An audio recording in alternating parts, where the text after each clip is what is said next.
नमस्कार मित्रांनो, आज आपल्या देशातील लोकशाही, संविधान आणि न्यायव्यवस्थेची नक्की काय अवस्था झाली आहे यावर विचार करण्याची वेळ आली आहे। राजकीय वातावरणात आनंदाचे उधाण आले आहे। न्याय मिळणार या आशेवर काही लोक आतापासूनच जल्लोष करताना दिसत आहेत, पण माझा त्यांना एकच इशारा आहे, शांत रहा। जोपर्यंत अंतिम निर्णय येत नाही तोपर्यंत कसला हा उत्सव? आजचे सत्ताधीश आणि संपूर्ण सरकारी यंत्रणा कोणाच्या बाजूने उभी आहे हे आपण उघड्या डोळ्यांनी पाहत आहोत।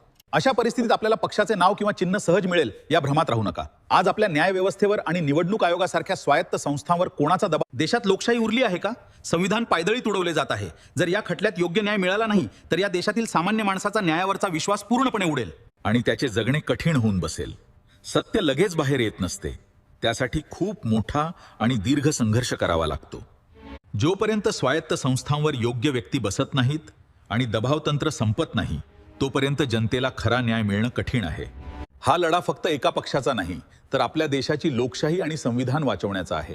मित्रांनो, हा विचार पटला असेल तर लाईक करा, शेअर करा आणि अशाच ज्वलंत विषयांसाठी माझे यूट्यूब चॅनल सबस्क्राईब करा।